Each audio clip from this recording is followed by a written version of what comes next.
ამერიკის ზოგიერთ შტატში და იმ ქვეყნებში, სადაც სიკვდილით დასჯა ჯერ კიდევ მოქმედებს, მიღებულია წესი, რაც გულისხმობს სიკვდილ მისჯილს მისცეს არჩევანი, რომ ბოლო საკვები აერჩიოს.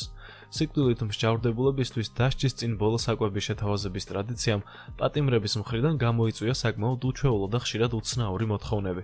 მიუხედავად იმისა, რომ ზოგიერთი პატიმარი ირჩევს უბრალო და გულწრფელ საკვებს, სხვები უცნაურ და ექსტრავაგანტულ თხოვნებს უყენებენ ციხის ადმინისტრაციას. ამ ვიდეოში მოცემულია ყველაზე უცნაური მოთხოვნების მაგალითები, რაც მსჯავრდებულებმა მოითხოვეს უკანასკნელ ვახშამზე.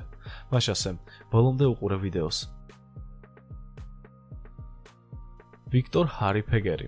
ვიქტორ ჰარი ფეგერი იყო ამერიკელი კრიმინალი, რომელიც ცნობილია იმით, რომ გახდა ბოლო ფედერალური პატიმარი, რომელიც დასაჯეს შეერთებულ შტატებში ფედერალური სიკვდილით დასჯის მორატორიუმამდე, რომელიც გაგრძელდა 1963 წლიდან 2001 წლამდე.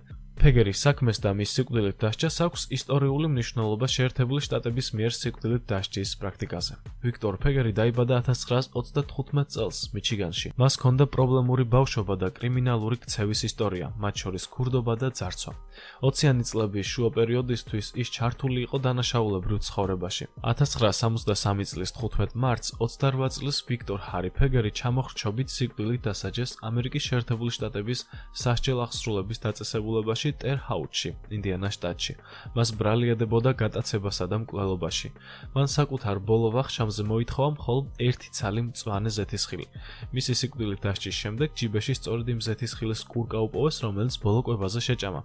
მას სურდა, რომ როდესაც დამარხავდნენ, მის საფლავზე ზეთისხილის ხე ამოსულიყო, რაც მშვიდობისა და დასვენების სიმბოლოდ ითვლებოდა. თუმცა ციხის ადმინისტრაციამ მისი ჯიბიდან ეს კურკა ამოიღო და სიკვდილ მისჯილს უკანასკნელი სურვილით დაუკმაყოფილებელი დარჩა. ჯერარდ მიჩელი. ჯერარდ მიჩელს სურდა, რომ თავისი ბოლო ვახშამი უბრალოდ ტკბილეული დაესრულებინა. მისი სურვილი იყო ჯოლი რენჩელის მთლიანი შეკვრა კამფეტი. ის არ განძრეულა ადგილიდან, სანამ ბოლომდე არ შეჭამა მთლიანი პაკეტი. შეიძლება ითქვას, რომ ამ სიკვდილ მისჯილს ტკბილად უნდოდა სიცოცხლის დასრულება. ლოურენს ბრიუერი. თუკი ერთმა სიკვდილ მისჯილმა იცის რა ირჩიოს, მეორემ ეს ნამდვილად არ იცის და იმ დროს წარმოდგენაც არ აქვს თუ რა უნდა ჭამოს. რეალურად ასეთ დროს ალბათ საკვებზე ფიქრი ძალიან ძნელია. ეს ხომ პატიმრის უკანასკნელი წუთებია. 2011 წელს მკვლელმა და რასისტმა ლოურენს ბრიუერმა უკანასკნელი ვახშამი ნამდვილად მრავალფეროვანი მოიწყო. მან შეუკვეთა 2 ქათმის სტეიკი ხახვის საოსით, 3 მაგი ჩიზბურგერი ბეკონით, ყველის ომლეტი, 3 ტაკო, პიცა და საქონლის სტეიკი. რამდენიმე ყველის ნაჭერი და ამ ყველაფერს 3 კილა ლუდის დააყოლა. წესით ძალიან კარგად უნდა მოელხინა, მაგრამ როდესაც მას ეს ყოველივე მოუტანეს, განაცხადა, რომ აღარ იყო მშერი და არ სურდა ჭამა. ეს ლოგიკურიცაა. ჯონ უეინ გეისი. ის დამნაშავედ ცნეს 33 ახალგაზრდა მამაკაცის მკვლელობაში, მათ შორის იყვნენ არასრულწლოვნებიც. იგი დააკავეს და 10 წელი მიუსაჯეს 2 თინეიჯერ ბიჭზე სექსუალური ძალადობისთვის. პირობითად 1970 წელს გაათავისუფლეს, თუმცა მიმდინარე წელს ხელახლა დააკავეს და კიდევ ერთი თინეიჯერი ბიჭის თვალში დასდეს ბრალი. როდესაც სასამართლო შედგა, მოწმე არ გამოცხადდა სასამართლოში და ამიტომაც სხდომა ჩაიშალა.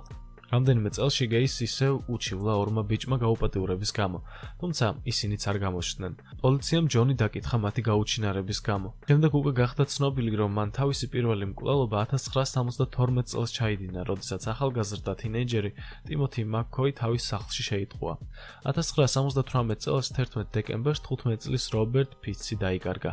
პოლიციას შეატყობინეს, რომ ბიჭი ბოლოს დედამ ნახა მაღაზიაში, სადაც მუშაობდა. და რომ იგი აპირებდა შეხვედროდა ჯონ უეინ გეისს და განეახლებინათ პოტენციური სამუშაო. 21 დეკემბერს პოლიციამ დაათვალიერა გეისის სახლი ილინოისში და აღმოაჩინეს უტყუარი სამხილები, რაც ადასტურებდა გეისის საზარელ ქმედებებში მონაწილეობას, მათ შორის მკვლელობას.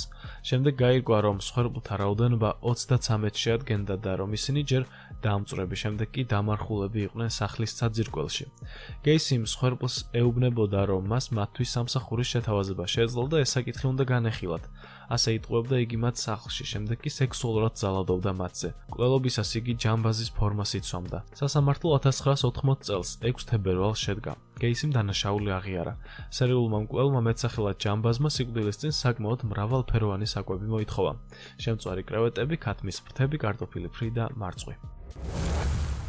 ჯონ სპინკი ლინკი. ბოლო ვახშამი არც ისე საინტერესოა ზოგიერთი სიკვდილმისჯილისთვის. მაგალითად, ჯონ სპინკლინგი ცნობილი იყო როგორც ლოთი მკვლელი. ამიტომაც ადვილი მისახვედრია ის, რომ ამ კაცმა არ აირჩია საკვები. მან უბრალოდ დასალევი მოითხოვა. ჯონს ძალიან უნდოდა ჯეკ დენიელსი. შესაბამისად, მას შეუსრულეს მოთხოვნა. თუმცა მისი სიკვდილით დასჯის შემდეგ ცვლილება განხორციელდა და ფილადელფიაში სიკვდილმისჯილს ეკრძალება ალკოჰოლის მოთხოვნა მას შემდეგ.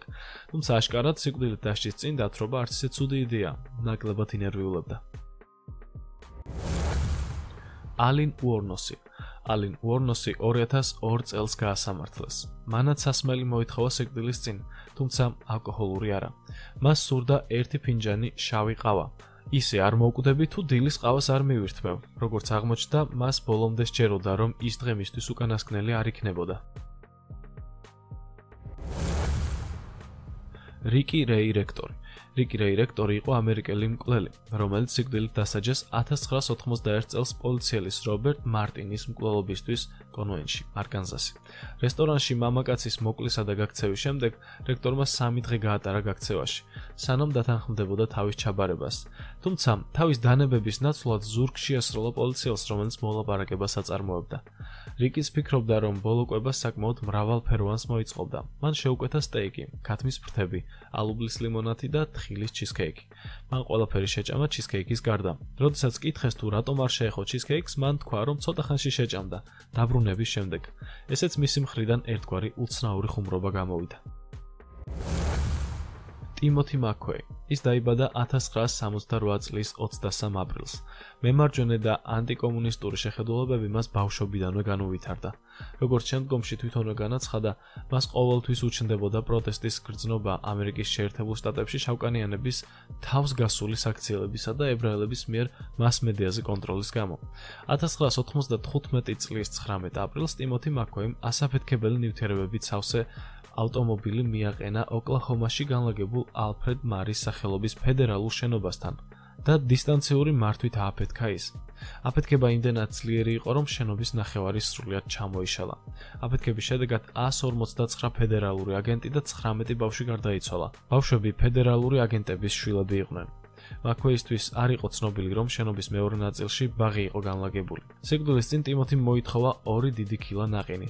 მან მშვიდად შეჭამა ნაყინი და დაელოდა განაჩენის აღსრულებას. სიმართლე რო ვთქვათ, 168 ადამიანის მკვლელისათვის ნაყინი ზედმეტად დიდი სიკეთეა. 2001 წელს 11 ივნისს სიკვდილის წინ ის აუღელებლად დაჯდა სიკვდილმისჯილთა სავარძელზე. ტელევიზორში მის სიკვდილით დასჯას ათობით ათასი ადამიანი ადევნებდა თვალს, რომელთა შორისაც დაღუპულთა ნათესავებიც იყვნენ. დეივიდ ვუდსი. მკვლელმა და გამტაცებელმა დეივიდ ვუდსმა 22 წელი გაატარა ციხეში, სანამ სიკვდილით დასჯიდნენ 2007 წელს. როდესაც სიკვდილის დღე მოვიდა, მან საკმაოდ უბრალო არჩევანი გააკეთა. ვუდსმა ჩვეულებრივი პიცა მოითხოვა პეპერონით და ერთი პატარა დაბადების დღის ტორტი. როგორც აღმოჩნდა, მისი დაბადების დღე 3 თვეში იყო, თუმცა აქ ნამდვილად არ ჰქონდა არჩევნის უფლება დეივიდს. თომას ჯოზეფ გრასო. ის იყო ამერიკელი ნასამართლევი მკვლელი, რომელიც სიკვდილით დასაჯეს ოკლაჰომას შტატში 87 წლის ჰილდა ჯონსონის მკვლელობისთვის, რომელიც მან დაახრჩო ტულზაში 1990 წლის დეკემბერში. ასევე მოკლა 91 წლის ლესლი ჰოლცი ნიუ-იორკში 1991 წელს ივლისში. მან საკმაოდ უცნაური საკვები აერჩია. მოლუსკები, ხბილშემწვარი ნეკნები, ნაყინი ორმაგი ჩიზბურგერი და სპაგეტი ხორცთან ერთად. თუმცა ამ ყველაფრიდან მას არ მოეწონა სპაგეტი და მისი ბოლო სიტყვები სწორედ ამ შინაარსის იყო. მე არ მივიღე ის სპაგეტი, რომელიც მოვითხოვე. უთხარით ეს ჟურნალისტებს. სტივენ ანდერსონი. სტივენ ანდერსონი საშიში დამნაშავე იყო, რომელიც 2002 წელს კალიფორნიაში სიკვდილით დასაჯეს. მან ბოლო საკვებად მოითხოვა 2 ცალი ყველის სენდვიჩი, ხაჭო, ვაშლის ღვაწელი და ნაყინი. ამ ყველაფერს კი დააყოლა ბოლოკი. დიახ, უცნაურია, მაგრამ მთელი 1 ჯამი ბოლოკი შეჭამა. პიტერ მინიელი. ამ საშიშმა დამნაშავემაც არ მოიკლო არაფერი სიკვდილის წინ. 2004 წელს სიკვდილის წინ მან ერთ-ერთი ყველაზე დიდი და მრავალფეროვანი ვახშამი შეუკვეთა. მან თქვა, რომ მზად იყო დანაშაულის გამოსყიდვისთვის, ოღონდ მხოლოდ მას შემდეგ, რაც თავის გიგანტურ ვახშამს შეჭამდა. მან მოითხოვა 20 ტაკო, 3 ჩიზბურგერი, 20 ბურიტო, პიცა ჰალაპენიოთი, სპაგეტი და დესერტიც, 3 დიდი ნამცხვარი, 1 შოკოლადის ტორტი, 2 ბოთლი კოლა, 2 ბოთლი პეპსი და 2 ბოთლი ლუდი. საინტერესოა, რანაირად აპირებდა ამდენი რამის ჭამას. ალბათ გეგმაში ჰქონდა იქამდე გამსკვდარი იყო ჭამისგან, სანამ სიკვდილით დასჯიდნენ. მთლიანობაში კი ჩვენი ვიდეოც ასე მიიწურა. გმადლობთ რომ ბოლომდე უყურეთ. აუცილებლად გამოიწერეთ არხი და გააქტიურეთ ზარისღილაკი რომ არ გამოტოვოთ ახალი ვიდეო. დროებით.